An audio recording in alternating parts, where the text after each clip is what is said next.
5 बोसोराव जेबो होआखै एबा सरकार फैलालै बियो थगायदों मिथिबायना नंखायनो माखासे रायजो राजाफोरखौ जिबायदि बाथ्रा बुंदों स्किमनि नामाव माने बिथांमोना बुरखायनो नागिरदों गफुरनि रायजो राजाफ्रा आन्दोलनखारिथ' इसां नंखाय बुंनायखौ गोजावनाय नङा दिनै आङो गफुरनि ओनसोलाव फैनानै जायफोर दिनै धनसि समस्तियाव भटार्स हिसाबै सोसनजाबाय बिथांमोन भटारजों रायज्लायफैदों सावरायदों बिथांमोननि गोसोनि खोथाखौ आङो बुजिफैदों आंनि साननायखौ आं रायजो राजाफोरनो फोरमायदों बेबायदि हिसाबै रायजो राजाफ्रा जथेस्थ' मोनसे गोसोनि खोथाखौ बुंफोरनानै होदों जे एबार फैबाय थानाय दिनाव BPFनि सावगारियावनो भट होगोन होननानै बिथांमोना खोथा होदों नंखायनो दिनै BPFखौ मोजां मोननानै गामि ओनसोलनिफ्राय जेरैबायदि फैनानै ज' फैनानै मोनसे माने हेफाजाब होदों बेनो मोनसे फोरमान नंखायनो फैबाय थानाय दिनाव धनसि समस्तियाव जोंनि BPF दोलोखौ रावबो फेजेननो हानाय नङा बे रोखा जाबाय आरो जों देरहाखागोन नंखायनो रायजो राजाफ्रा बेखौ बुजिनानै दिनै फैदों आरो बर'आ गफुराव फैनानै माखासे प्लान एबा डेभेलपमेन्टनि प्लान फोसावनानै बिनि सायाव मा बुङो 5 बोसोराव जेबो होआखै एबा सरकार फैलालै बियो थगायदों मिथिबायना नंखायनो माखासे रायजो राजाफोरखौ जिबायदि बाथ्रा बुंदों स्किमनि नामाव माने बिथांमोना बुरखायनो नागिरदों गफुरनि रायजो राजाफ्रा आन्दोलनखारिथ' इसां नंखाय बुंनायखौ गोजावनाय नङा नंखायनो बुजिदों बबे डिपार्टमेन्टनिफ्राय फैसा फैदों बेखौ नागिरनांगौ होदों नालाय नागिरनांगौ लाथों आं मोजां मोनदों खिन्थु इलेक्सननि सिगां फैसा सेंसन जानांगौ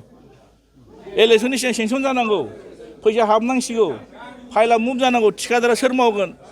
नङा होमबा आरो बबे हेडनिफ्राय बे स्किमा टेन्डार जादों टेन्डारबो जायाखै माबो जायाखै डाबल एआनो जायाखै दा ओरै फैनानै आरो स्किम होबाथ' बोरै जानो बेलाय फिथा हालाबायबाथ' जानाय नङा दा नंखायनो बिनि थाखायनो बिहा माइनास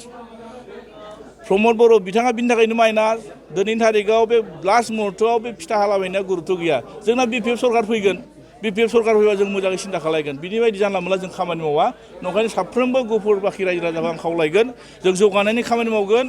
उन्नयन खामानि मावगोन आरो बिथांमोननि बायदि जों 2 नाम्बारनि खामानि मावा आं बेखिनिखौ बुंबाय आरो नोंथांमोननि सिगाङाव माया आङो देरहायोब्ला जिथु जोंना BTC आव होखानाय माखासे डिपार्टमेन्टेलि जिफोर आसनिफोर दङ बे आसनिफोरखौ जों गफुर ओनसोलाव मोनफाहै गोलैसोनाय गामिखौ जौगानायनि खामानि मावगोन लाइमोनफोरखौ मोजां मोनसे अनसुंथाइ होगोन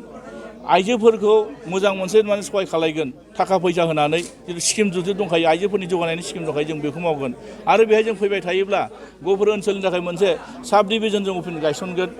आरो बेहाय गोदानै मोनसे जों समस्ति गायसनगोन बे जोंनि BPFनि थांखि आरो नंखायनो दिनै गफुर ओनसोलनि जौगानाय खामानि मावनोब्ला बिथांमोनखौ जोङो माखासे खामानि मावनाय खाबु होनांगोन नंखायनो गोबां धरननि माखासे स्किमफोर दं जाय स्किमफोरखौ जोङो मोजाङै माने जथ्न' लानानै बे ओनसोलनि थाखाय जौगानाय खामानि मावनांगोन आरो बेखौ जों थांखि लाना खामानि मावगोन आरो